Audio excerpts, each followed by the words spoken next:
ஆசீர்வாத கன்மலை ஐக்கிய ஊழியங்கள் வழங்கும்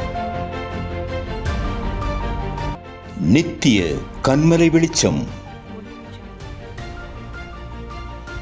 ஆண்டவரும் இரட்சகருமாகிய இயேசு கிறிஸ்துவின் நாமத்தினாலே இந்த நாட்களிலே ஆசீர்வாத கன்மலை ஐக்கிய ஊழியத்தின் சார்பாக கடைசி கால எழுப்புதலுக்காக இரட்சிப்பின் சுவிசேஷத்தையும் ராஜ்யத்தின் சுவிசேஷத்தை குறித்தும் கர்த்தருடைய வருகையை குறித்தும் நாம் எதிர்பார்த்து கொண்டிருக்கிற இந்த வேளையில் பட்டணங்கள் தோறும் கிராமங்கள் தோறும் அநேக மக்கள் ஆசீர்வதிக்கப்பட்டு ரட்சிக்கப்பட்டு அனுதினம் சபையிலே சேர்க்கப்பட வேண்டும் என்று சொல்லி ஒரு தரிசன பார்வையோடு தேவ ராஜ்யத்துக்கான தேவன் நம்மில் வைத்திருக்கிற சித்தத்தை நிறைவேற்ற ஆண்டவர் கொடுத்த இந்த தருணத்துக்காக நான் கர்த்தரை ஸ்தோத்திரிக்கிறேன். பிரியமானவர்களே, நாம் ஒவ்வொரு வாரமும் வேதாகம பகுதியிலிருந்து இந்த கடைசி கால எழுப்புதலுக்காக, இந்த கடைசி கால கர்த்தருடைய ராஜ்யத்தின் வருகைக்காக ஆயத்தப்படுத்தும்படியாக ஆண்டவர் வேதாகம பகுதியிலே ஒவ்வொரு பழைய ஏற்பாடிலிருந்தும் புதிய ஏற்பாடு வரைக்கும் ஒவ்வொரு பாத்திரங்களை கர்த்தர் பயன்படுத்தினதை நாம் அறிந்திருக்கிறோம்.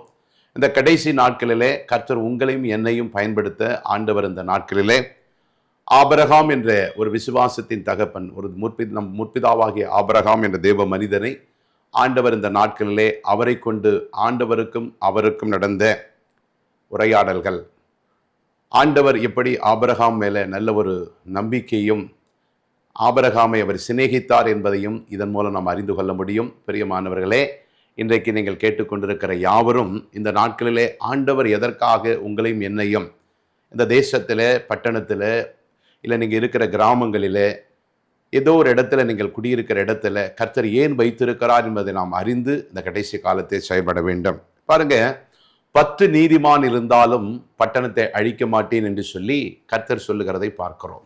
ஏன் ஒரு நீதிமான் இருந்தால்தான் அந்த பட்டணம் ஆசீர்வதிக்கப்படும் என்று சொன்னால், நீதிமானாகிய இயேசு கிறிஸ்துவினால, அவருடைய விலையேறப்பட்ட இரத்தத்தினால பாவிகளாய் இருந்த உங்கள் மேலும் என் மேலும் இருந்த சாபம், அக்கிரமம், இருளில் கிடந்த நம்மை நீதிமானாகிய இயேசு கிறிஸ்துவுடைய இரத்தம் நம்மை கழுவி சுத்திகரித்து நம்முடைய பாவங்களுக்காக, அக்கிரமங்களுக்காக சிலுவையிலே ஜீவனை கொடுத்து நம்மை மீட்டெடுத்த தெய்வம் ஆண்டவராகிய இயேசு கிறிஸ்து. அந்த ஒரு நீதிமானுடைய பரிசுத்தம், நீதி பாவிகளாகிய உங்களையும் என்னையும் நீதிமானாக மாற்றியிருக்கிறது. பிரியமானவர்களே, இந்த வேளையிலே நீங்கள் வாசிக்கிற பொழுது பாருங்க, ஆதியாகம புத்தகம் 18ஆம் அதிகாரத்தில், பின்பு கர்த்தர் மம்ரே சமபூமியிலே அவனுக்கு தரிசனமானார். அவன் பகலிலே உஷ்ணமான வேளையில் கூடார வாசல் உட்கார்ந்திருந்து தன் கண்களை ஏறெடுத்து பார்க்கும்போது இதோ 3 புருஷர்கள் அவனுக்கு எதிராக நின்றார்கள். அவர்களை கண்டவுடனே அவன் கூடார வாசலிலிருந்து அவர்களுக்கு எதிர்கொண்டு ஓடி தரை மட்டும் குனிந்து அவர்களை பணிந்து கொள்ளுகிறதை பார்க்கிறோம். பிரியமானவர்களே, இந்த மத்தியான உஷ்ணமான வேளையில ஆண்டவர் தூதர்கள் சேர்ந்து 3 பேர் போய் ஆபிரகாமை சந்திக்கிறார்கள். ஆபிரகாம் இப்ப அந்த மம்ரேயின் சமபூமியிலே அவனுக்கு தரிசனமாகிறார். தரிசனமான பொழுது அது உஷ்ணமான வேலையாய் இருக்கிறது. அப்பொழுது அவரிடத்திலே ஆபிரகாம், ஆண்டவரே, உம்முடைய கண்களில் எனக்கு கிருபை கிடைத்ததானால் நீர் உமது அடியேனை விட்டு கடந்து போக வேண்டாம், கொஞ்சம் தண்ணீர் கொண்டு வரும்படி உங்கள் கால்களை கழுவி மரத்தடியிலே சாய்ந்து கொண்டிருங்கள், நீங்கள் உங்கள் இருதயங்களை திடப்படுத்தி கொஞ்சம் அப்பம் கொண்டு வருகிறேன், அப்புறம் நீங்கள் உங்கள் வழியே போகலாம், இதற்காகவே அடியேன் இடம் வரைக்கும் வந்தீர்கள் என்றான். அதற்கு அவர், நீ சொன்னபடி செய் என்றார்கள். இப்ப இந்த 3 புருஷர்களும் ஆபிரகாமுடைய கூடாரத்தை நோக்கி வருகிறார்கள். மத்தியான உஷ்ணமான வேலை, சாரால் அங்கே இருக்கிறாள், ஆபிரகாம் இருக்கிறார். இப்ப ஆண்டவர் இந்த வேளையிலே ஆபிரகாமை தேடி வருகிறார் தன்னுடைய தூதர்களோடு. வருகிற பொழுது, அப்பொழுது ஆதியாகமம் 18:6 சொல்லுகிறது, அப்பொழுது ஆபிரகாம் தீவிரமாய் கூடாரத்திலே ஓடி ஒரு நல்ல தலையீற்றை, கொழுத்த கன்றை ஒன்று கொண்டு வந்து அதை சாராளிடத்திலே கொடுத்து தீவிரமாய் அதை சமைத்து வெண்ணையும் பாலையும் கொடுத்து அவர்களுக்கு சமைத்து அவர்களுக்கு புசிக்க கொடுக்கிற ஆபிரகாமை நாம் இங்கே பார்க்கிறோம். முதல்ல ஏன் இவர்கள் வந்தார்கள், ஆபிரகாமிடத்தில் என்ன பேச வந்திருக்கிறார்கள் என்பதை எல்லாம் அதை பற்றி அவன் யோசிக்கவே இல்லை. நம்ம வீட்டுக்கு ஒருவர் வருகிறார்கள் என்று சொன்னால் ஏன் வந்தாங்க, எதுக்காக வந்தாங்க, என்ன காரியமா விசாரித்து அந்த காரியங்களுக்கு தக்கதாக உபசரிப்புகளும் மற்ற காரியங்களும் இருக்கும். ஆனால் பாருங்க, இந்த ஆபிரகாமுக்கு ஒரு உபசரிப்பு, தன்னை தேடி வந்திருக்கிற அந்த புருஷர்கள், தேவ மனிதர்கள், தேவன் அங்கு வந்திருக்கிறார் என்பதை அறிந்த ஆபிரகாம் அவர்களுக்கு துரிதமாய், அதுவும் கொழுத்த கன்றை, முதல் தரமான விருந்தை அவன் அவ்வளவு சீக்கிரமாய் ஆயத்தப்படுத்துகிறான். அப்ப தேவன் மேலே இந்த ஆபிரகாமுக்குள்ள விசுவாசம், தேவன் மேல இருந்த ஆபிரகாமுக்குள்ள உயர்தரமான ஒரு மதிப்பு, மரியாதை, அவர் மேல இருந்த ஒரு கர்த்தருடைய பக்தி விருத்தி எப்படி என்பதை இதன் மூலம் ஆபிரகாம் மூலம் நாம் அறிந்து கொள்ள முடியும். அதுதான் ஆண்டவர் ஆபிரகாமை சொல்லுகிற பொழுது என் சிநேகிதன் என்று சொல்லுகிறார். ஏன்னா ஒரு சிநேகிதர்கள் 2 பேர் சந்திக்கிற பொழுதுதான் இருதயத்தை விட்டு மனம் திறந்து பேசுகிறதை நாம் பார்க்க முடியும். ஏன்னா இன்றைக்கு வீட்டில் அநேகர் பார்த்தீங்கன்னா பிள்ளை தகப்பனிடத்துல எல்லாவற்றையும் சொல்ல முடியாது, தகப்பனும் பிள்ளைகளிடத்துல அதிகமாய் பகிர்ந்து கொள்வதில்லை, மனைவி கூட கணவனிடத்துல முழுமையாய் பகிர்ந்து கொள்வதில்லை, கணவனும் மனைவியிடத்துல பகிர்ந்து கொள்வதில்லை. ஆனால் ஒரு சிநேகிதர்கள் சேர்கிற பொழுது அதான் உயிர் தோழன், உற்ற தோழன் என்று சொல்லுவார்கள். மற்ற இடத்துல சொல்லாத ஒன்றை சிநேகிதரிடத்திலே பகிர்ந்து கொள்ளுவார்கள். அதனால்தான் இந்த ஆபிரகாமை ஆண்டவர் சொல்லுகிறார், என் சிநேகிதனாகிய ஆபிரகாமுக்கு நான் மறைப்பேனோ என்று சொல்லுகிறதை நாம் இந்த அத்தியாயத்திலே வாசிக்க முடியும். பாருங்க, இந்த இடத்துல ஆண்டவர் தூதர்களோடு 3 புருஷர்களாய் வந்து சாராளுடைய காரியத்தை அப்பொழுது ஆபிரகாமிடத்திலே அவர் விசாரிக்கிறார். 18ஆம் அதிகாரம் 9ஆம் வசனம், அவர்கள் அவனை நோக்கி உன் மனைவியாகிய சாராள் எங்கே என்றார்கள். அதோ கூடாரத்தில் இருக்கிறாள் என்றான்.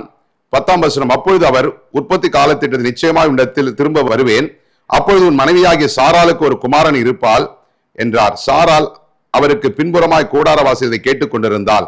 18:11 சொல்லுகிறது, ஆபிரகாமும் சாராளும் வயது சென்று முதிர்ந்தவர்களாய் இருந்தார்கள், ஸ்திரீகளுக்குள்ள வழிபாடு சாராளுக்கு நின்று போயிற்று. 18:12 சொல்லுகிறது, ஆகையால் சாராள் தன் உள்ளத்திலே நகைத்து, நான் கிழவியும் என் ஆண்டவன் முதிர் வயது உள்ளவருமாய் இருக்கிறார், பின்பு எனக்கு இன்பம் உண்டாயிருக்குமோ என்றாள். 13ஆம் வசனம் சொல்லுகிறது, அப்பொழுது கர்த்தர் ஆபிரகாமை நோக்கி, சாராள் நகைத்து நான் கிழவியாய் இருக்க பிள்ளை பெறுவது மெய்யோ என்று சொல்வானேன் என்று சொல்லி ஆபிரகாமிடத்திலே கேட்கிறார். இதை கேட்ட உடனே சாராளுக்கு தன் உள்ளத்திலே நினைத்தது, தன் உள்ளத்திலே நகைத்ததை ஆண்டவர் அறிந்து கொண்டதை கேட்டவுடனே அவளுக்கு உடனே பயம் வந்து விட்டது. அப்பொழுது சாராள் 15ஆம் வசனம் சொல்லுகிறது, சாராள் பயந்து நான் நகைக்கவில்லை என்று மறுத்தால், அதற்கு இல்லை நீ நகைத்தாய் என்று சொன்னார். ஏன்னா ஆண்டவர் தெளிவாய் இங்கே வாக்குத்தத்தம் ஒன்று பண்ணுகிறார். 14ஆம் வசனத்துல, கர்த்தரால் ஆகாத காரியம் ஒன்று உண்டோ, உற்பத்தி காலத்திட்டது உன்னிடத்துக்கு திரும்ப வருவேன், அப்பொழுது சாராளுக்கு ஒரு குமாரன் இருப்பாள் என்று சொல்லி ஆண்டவர் ஆபிரகாமுக்கு வாக்கு பண்ணுகிறார். இப்ப இவங்க 2 பேருமே முதிர் வயதுள்ளவர்கள்.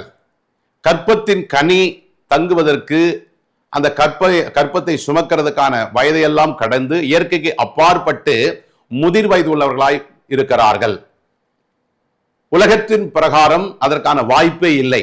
ஆனால் வாக்குத்தத்தம் கொடுக்கிறவர், வானத்தையும் பூமியும் உண்டாக்கின சர்வ வல்லமையுள்ள தேவன் கொடுக்கிறார் என்பதை ஆபிரகாம் விசுவாசிக்கிறான். அந்த மத்தியான வேளையிலே வானத்தை பார்த்து, வானத்து நட்சத்திரங்களை நீ எண்ணக்கூடுமானால் உன் சந்ததியை எண்ண முடியும்.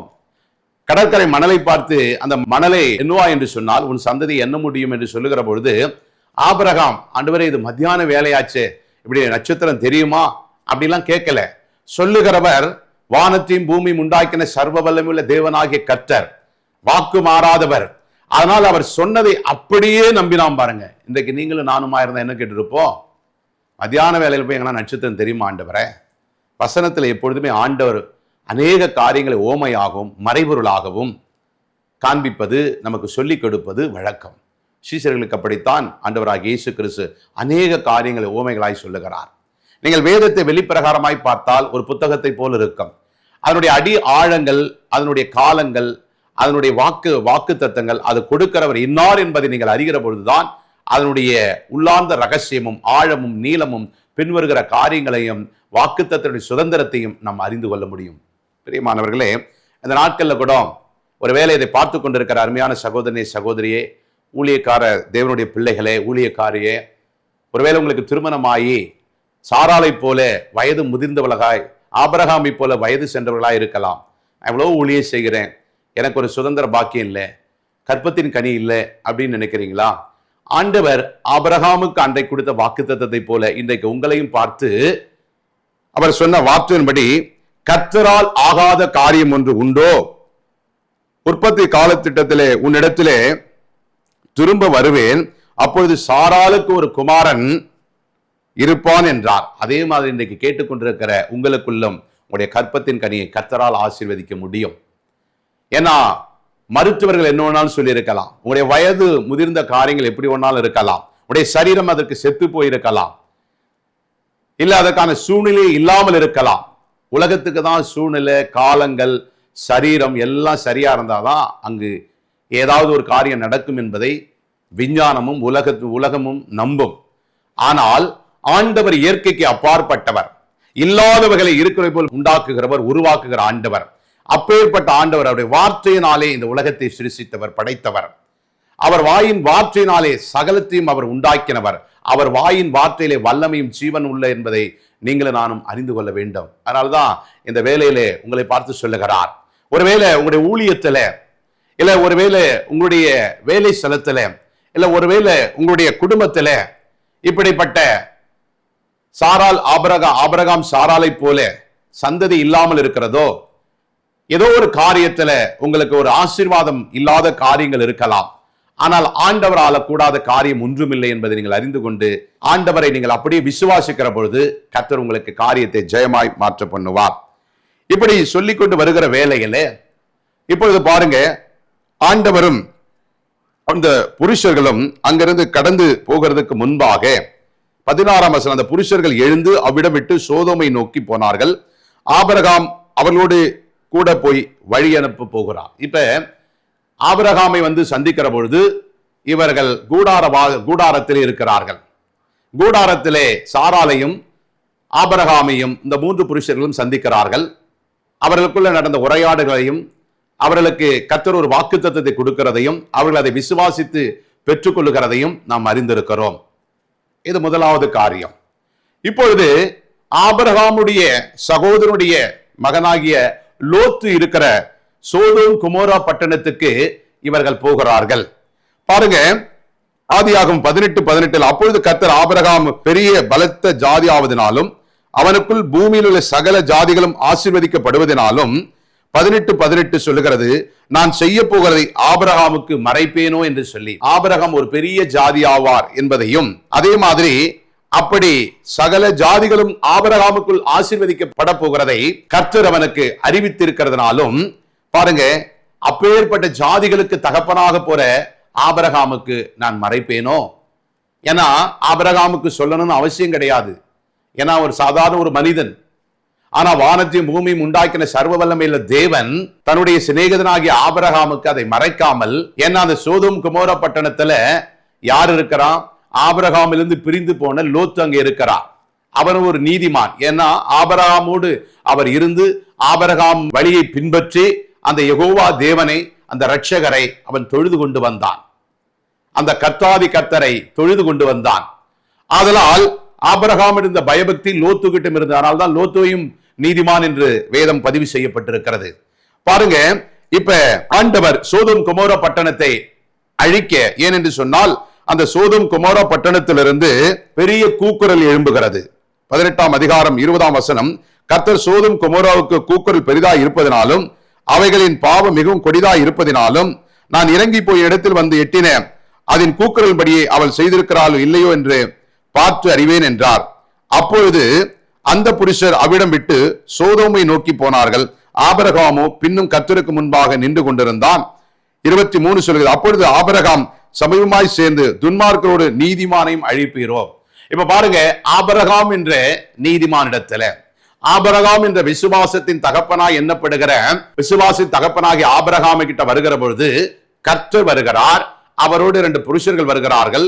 மூவருமாய் சென்று அவரோடு பேசுகிறார்கள். ஆபிரகாம் கூடார வாசலிலே தனக்கு கொடுக்கப்பட்ட இடத்தில் இருக்கிறான். இப்ப இந்த லோத்து இருக்கிற இடத்துக்கு போகும்பொழுது கர்த்தர் அங்கே போகவில்லை, 2 புருஷர்கள் மாத்திரம் போகிறார்கள். ஆகவே ஆபிரகாமை போல நீங்களும் நானும் விசுவாசிப்போம் என்று சொன்னால், ஆபிரகாமை போல நீதிமான் வாழ்க்கையை நீங்களும் நானும் அவருடைய கற்பனை கட்டளையில கை கொண்டு செயல்படுவோம் என்று சொன்னால், நம் வீட்டிலும் நம்முடைய கூடாரத்திலும் கர்த்தர் வாசம் பண்ணுவார். இப்ப பாருங்க, இதே லோத்து அங்க இருக்கிற சோதோம் குமோரா பட்டணத்துக்கு இருக்கிற இடத்துக்கு போகிறார்கள். அங்கே கர்த்தர் போகவில்லை. ஏன்னா பாவத்தை அறியாத பரிசுத்த கண்ணராய் இருக்கிறார். இப்பொழுது அந்த புருஷர்கள் 2 பேர் போகிறார்கள். பாருங்க, அந்த இடத்துல அந்த பட்டணத்துக்குள்ள போய் இவர்கள் அழிப்பதற்கு முன்பாக இப்ப ஆபிரகாம் கர்த்தருக்கு முன்பாக நின்று பேசுகிறார். ஏன்னா அந்த பட்டணத்துல யார் இருக்கிறார்? தன்னுடைய சகோதரன் மகன் லோத்து இருக்கிறார். தன்னுடைய ரத்த பந்தம், அவனுடைய குடும்பம் இருக்கிறது, அவனுடைய வேலைக்காரர்கள் இருக்கிறார்கள், சோதோம் குமோரா பட்டணத்தை அழித்தால் நம்முடைய ஜனம் அழிந்து விடுமே, நம்முடைய உறவு முறையாகிய லோத்து அழிந்து விடுவானே என்று சொல்லிய ஒரு ஏக்கம், தாகம் இருக்கிறது. இதை பார்த்து கொண்டிருக்கிற அருமையான தேவ பிள்ளையே, அருமையான ஊழியக்காரிகளே, இன்னும் அருமையான வாலிபர்களே, சகோதர சகோதரிகளே, பாருங்க, உங்களுடைய தேசத்துல, நம்முடைய தேசத்துல எத்தனையோ உங்கள் கூட பிறந்த உறவுகள் இன்னும் ஆண்டவரை அறியாமல், இயேசுவை இரட்சகர் என்று ஏற்றுக்கொள்ளாமல், இதோ ஆண்டவர் சீக்கிரமாய் வருகிறேன் என்று சொல்லி எத்தனையோ சம்பவங்கள், கடைசி கால நிகழ்வுகள்ல மத்தேயு புத்தகத்தில் ஆண்டவர் சொன்ன வருகைக்கான அத்தனை அடையாளங்களும் நிறைவேறிவிட்டது. 99.9% நிறைவேறிவிட்டது. இதோ நான் சீக்கிரமாய் வரப்போகிறேன் என்று சொல்லி ஆண்டவர் சீக்கிரமாய் துரிதப்பட்டு கொண்டிருக்கிறார்.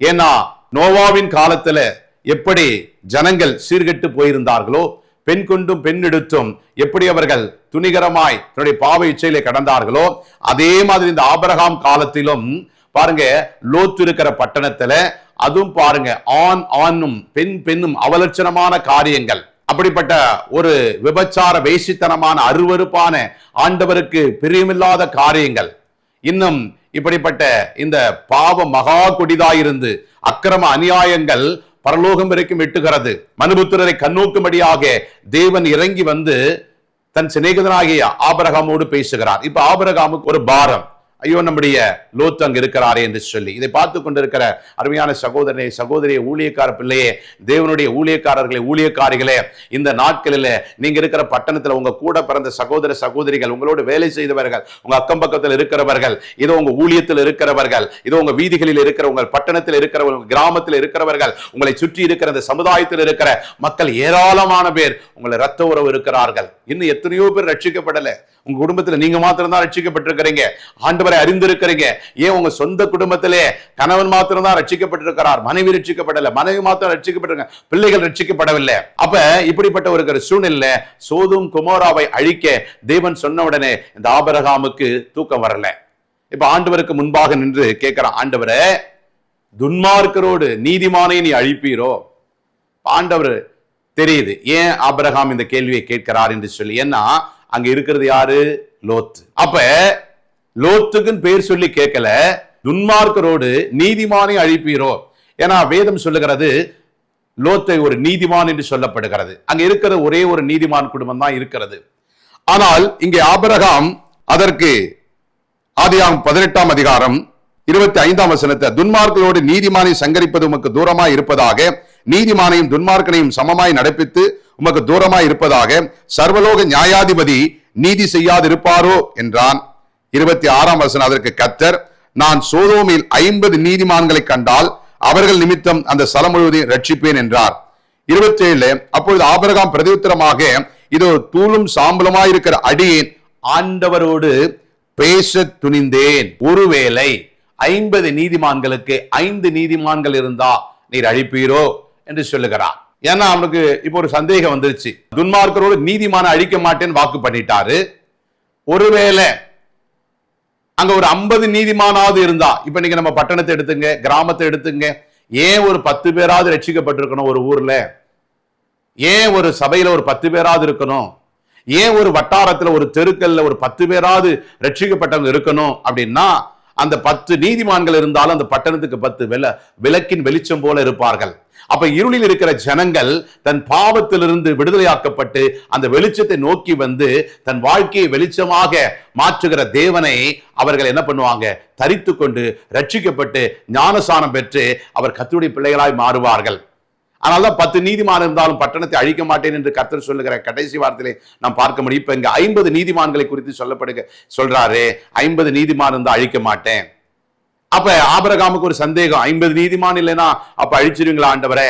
ஒரு 5 நீதிமான் கம்மியா இருந்தா சரி, நீ சொல்ற வாதத்துக்கே வச்சுக்கோ, 45 நீதிமான் இருந்தாலும் நான் அந்த பட்டணத்தை அழிக்க மாட்டேன் என்று சொல்லி ஆதியாகமம் 18:28ஆம் வசனத்திலே சொல்லுகிறார். இப்ப திரும்பவும் பாருங்க, ஆபிரகாம் அவரிடத்துல அவன் பின்னும் அவரோடு பேசி 40 நீதிமான்கள் இருந்தா ஆண்டவரே, கொஞ்சம் கொஞ்சமா குறைச்சிட்டு வராரு. ஒருவேளை 40 நீதிமான் இல்லைன்னா அழிச்சிருவாரே. அப்ப ஆண்டவர் அவனுடைய வார்த்தைக்கு என்ன சொல்றார்? பரவாயில்ல, 40 நீதிமான் இருந்தாலும் நான் பட்டணத்தை அழிப்பதில்லை என்றார். 30வது வசனம் சொல்லுகிறது, அப்பொழுது அவன், நான் இன்னும் பேசுகிறேன், ஆண்டவருக்கு கோபம் வராமல் இருப்பதாக. ஏன்னா வானத்தையும் பூமியும் படைத்த சர்வ வல்லமையுள்ள தேவனாகிய கர்த்தர். ஏன்னா மோசேக்கு சொல்லுகிற பொழுது அவருக்கு முன்பாக ஒருவனும் நின்று உயிரோடு இருப்பதில்லை. அதனால்தான் அவருடைய பின்பக்கத்தை மோசே காட்டுகிறார். கிதியோனுக்கு சொல்லுகிற பொழுது, இன்னும் பழைய ஏற்பாட்டில் பல பரிசுத்தவான் சொல்லுகிற பொழுது, கர்த்தரை உயிரோடு ஒருவனும் கர்த்தரை முகமுகமாய் பார்த்து ஒருவனும் உயிரோடு இருப்பதில்லை என்ற வார்த்தையை அவர்கள் அறிந்திருந்தார்கள். அதனால்தான் பயம், நடுக்கம். இப்ப இந்த ஆபிரகாம் ஆண்டவருக்கு முன்பாக நின்று இப்படி பேசுகிறார். ஏன்? ஒரு சாதாரண அநீதியானவன், ஆண்டவரை அறியாதவன், ஆண்டவருக்கு பிரியமில்லாதவர்கள் அப்படி நின்று பேச முடியாது. நீங்க வேதத்துல பாத்தீங்கன்னா தேவனுக்கு முன்பாக நின்ற எலியா என்ற ஒரு தேவ மனிதனை குறித்து மாத்திரம்தான் தேவனுக்கு முன்பாக நின்று ஜெபிக்கிற எலியா, முழங்கால் படியிட்டு எலியா என்றெல்லாம் நாம் வாசிக்க முடியும். ஏன் என்று சொன்னால் பிதாவாகிய தேவன், கர்த்தராகிய தேவன் மகத்துவமானவர். அவருடைய மகிமை, அவருடைய பிரசன்னம் ஒரு சூரிய வெளிச்சத்தை நம்மளால பார்க்க முடியாது. பல கோடிக்கணக்கு சூரிய மண்டலங்களை ஒன்று சேர்த்தால் எப்படி இருக்குமோ அப்படிதான் கர்த்தருடைய மகிமை இருக்கும், அவருடைய வெளிச்சம் இருக்கும், அவர் நீதி இருக்கும், அவருடைய பிரகாசம் இருக்கும். அதனால அவருக்கு முன்பாக ஒருவனால நிற்க முடியாது. அவருடைய பரிசுத்தமும் அவர் நீதியும் அவ்வளவு வல்லமையானது என்பதை நீங்களும் நானும் அறிந்திருக்க வேண்டும். நம்ம ஆண்டவர் கொடுமையானவர் அல்ல, முன்பாக நின்றால் கொன்று போடுவதில்லை. அவருடைய பரிசுத்தம் அவ்வளவு மகிமையானது, அவர் நீதி அவ்வளவு மகிமையானது. ஆகவேதான் இந்த இடத்துல இப்படி சொல்லப்படுகிறது. இப்ப இப்படி சொல்லிக்கிட்டு வரும்போது நான் மீண்டும் துணிகரமாய் பேசுகிறேன், அதனால என்னை மன்னிக்க வேண்டும் என்று சொல்லி, கோபம் வராமல் இருப்பதாக என்று சொல்லி ஆண்டவர்கிட்ட தயவு கேட்டு திரும்ப சொல்றான். 30 நீதிமான் இருந்தா அழிக்க மாட்டேன்பா. திரும்ப அவனுக்கு ஒரு கேள்வி, 30 நீதிமான் இருப்பாங்களோ இல்லையோன்னு ஒரு டவுட். அடுத்து சொல்றார், 20 நீதிமான் இருந்தால் அழிப்பீரோ? 20 நீதிமான் இருந்தாலும் நான் அழிப்பதில்லை. கடைசியா அவருக்கு ஒரு காரியம் வந்துருச்சு, 20 பேர் கூட இருப்பாங்களோ தெரியாது, சரி 10க்கு வந்துருன்னு கடைசியில சொல்றார், ஒரு 10 நீதிமான் இருந்தாலும் நீர் அழிப்பீரோ என்று கேட்கிறார். 10 நீதிமான் இருந்தாலும் நான் பட்டணத்தை அழிப்பதில்லை என்று சொல்லுகிறார்.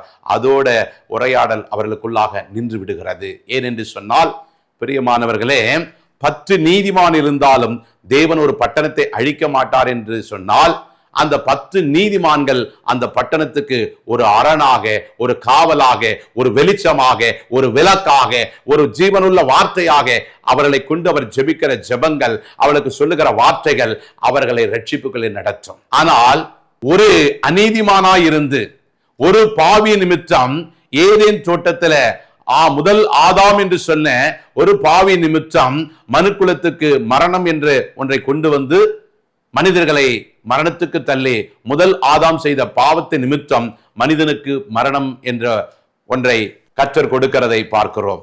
அதே 2ஆம் ஆதாமாகிய இயேசு கிறிஸ்து ஒரே நீதிமான் நிமித்தம் அவருக்குள்ள பாவிகளாய் இருந்து மரணத்துக்கு ஒப்பு கொடுக்கப்பட்ட நம்மை அவருக்குள்ள நீதிமானாக்கி அந்த பாவத்தை நமக்காக கல்வாரி சிலுவையில ரத்தம் சிந்து மரித்து அடக்கம் பண்ணப்பட்டு 3ஆம் நாள் உயிர் தெழுந்து நமக்காக எல்லா பாவங்களையும் மன்னித்து நம்மை விடுதலை ஆக்கி நம்ம ரட்சித்து காத்த ஒரே ஒரு நீதிமான் என்று சொல்லப்படுகிற ஆண்டவர் ரட்சகரமாக இயேசு கிறிஸ்துவின் நாமத்தினாலே நீங்களும் நானும் ரட்சிக்கப்பட்டிருக்கிறோம். பிரியமானவர்களே, இதற்கு அடுத்தது நீங்கள் லோத்துடைய அந்த சோதோம் குமோரா பட்டணத்துக்கு போகிற பொழுது, இங்க ஆபிரகாம் கூடார வாசலில் இருக்கிறான். ஆனா அந்த லோத்து ஒலிவுமுக வாசல், அதாவது அந்த பட்டணத்தின் வாசலில் உட்கார்ந்து இருக்கிறான்.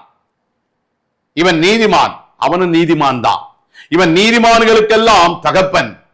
ஆனா அவன் நீதிமான் 10ல் 11 இருக்கிறான். இன்னைக்கு உங்களுடைய வாழ்க்கை, என்னுடைய வாழ்க்கை லோத்துவை போல இருக்கிறதா இல்ல ஆபிரகாமை போல இருக்கிறதா என்பதை அறிந்து கொள்ள வேண்டும்.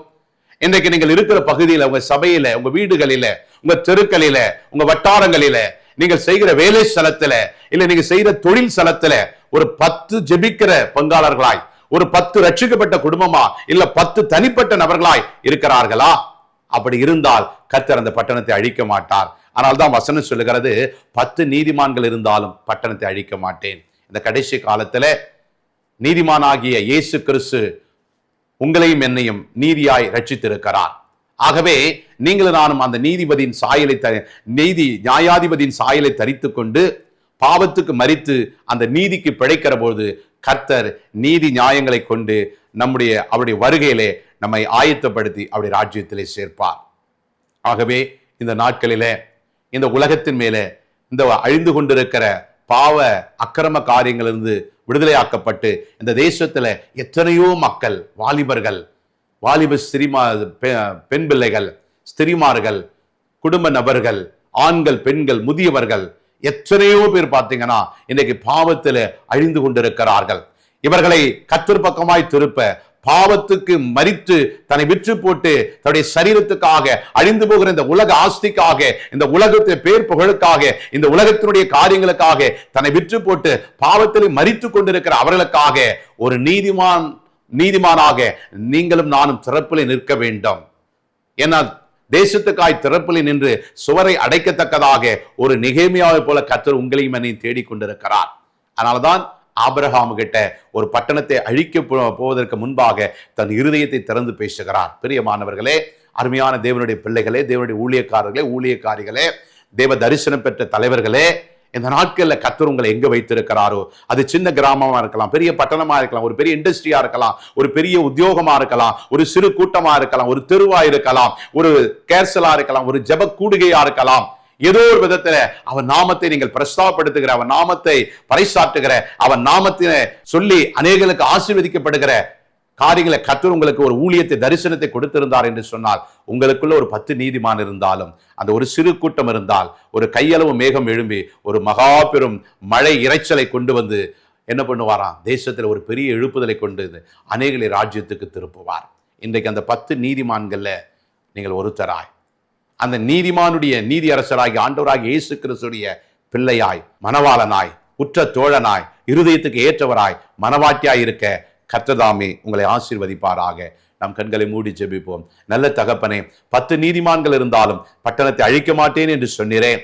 அந்த 10 நீதிமான்களை என்னையும் ஒருத்தராய் வைத்து, ஆண்டவரே தகப்பனே, என்னோடு சேர்ந்து இன்னும் 10 நீதிமான்களை கண்டுபிடித்து இந்த பட்டணத்துக்காக நாங்கள் திறப்பில் நிற்க, எங்கள் திருச்சபைகளுக்காக நாங்கள் திறப்பில் நிற்க, கொடுத்த தரிசனத்துக்காக திறப்பில் நிற்க, அழிந்து கொண்டிருக்கிற ஆத்துமாக்களுக்காக, ஆண்டவரே அந்த அநேக ஜாதி இன மக்களுக்காக, ஆண்டவரே பல கோத்திர பிள்ளைகளுக்காக, ஆண்டவரே நாங்கள் திறப்பில் நின்று பாவத்துக்கு மரித்து நீதிக்கு உமக்கு நேராய் பிழைக்கத்தக்கதாக உம்முடைய கடைசி கால சுவிசேஷத்தை, உம்முடைய அபிஷேகத்தை, ரட்சிப்பை காண்பிக்க தேவரீர் உம்முடைய நீதிமானுடைய அபிஷேகம், நீதிமானுடைய தரிசனம், ஆண்டவருடைய வருகைக்கான ஆயத்தம், ஆண்டவருடைய சுவிசேஷ ரட்சிப்பை குறித்து, ராஜ்யத்தை குறித்தும், நீதியை குறித்து, நியாயத்தீர்ப்பை குறித்தும் நாங்கள் பேச, பிரசங்கிக்க, அநேக நீதிமான்களுக்குள்ளாக ஆண்டவரை எங்கள் சந்ததி ஆசீர்வதிக்கப்பட தேவன் பார்த்து கொண்டிருக்கிற, கேட்டுக்கொண்ட ஒவ்வொரு பிள்ளைகளையும் ஆசீர்வதித்து நீதிமானுடைய சந்ததியாய் நீர் மாற்றப் போகிற தயவுக்காய் நன்றி செலுத்துகிறோம். எங்களுக்கு முன்பாக தேசம் பெரிதாய் இருக்கிறது ஆண்டவரே. எத்தனையோ 150 கோடி மக்களை நெருங்கிக் கொண்டு உலக அளவில் 800 கோடி இருக்கிற மக்கள் மத்தியில ஒரு 10 நீதிமானாவது ஒரு பட்டணத்துல, கிராமத்துல கண்டெடுத்து கர்த்தாவே நீர் அவர்கள் நிமித்தம் அந்த பட்டணத்தை ஆசீர்வதித்து தேவனுடைய ராஜ்யத்துக்கு வருகைக்கும் ஆயத்தப்படுத்த போற மகா தயவுக்காய் நன்றி செலுத்துகிறோம். அப்படியே ஆசீர்வதித்து வழிநடத்தும் இயேசு கிறிஸ்துவின் நாமத்தில் ஜெபிக்கிறோம் நல்ல பிதாவே, ஆமீன். God bless you. கர்த்தர் உங்களை ஆசீர்வதிப்பார். கர்த்தர் நாமம் மகிமைப்படுவதாக. நன்றி. அன்பிற்குரியவர்களே, உங்கள் ஜெப தேவைகளுக்கும் மேலும் ஆலோசனைகளுக்கும் எங்களோடு நீங்கள் தொடர்பு கொள்ள எங்கள் முகவரி: ஆசீர்வாத கன்மலை ஐக்கிய ஊழியங்கள், பிளாட் எண் 20, 3வது மாடி, ஜானகி நகர், அனெக்ஸ், காட்டுப்பாக்கம், சென்னை 56.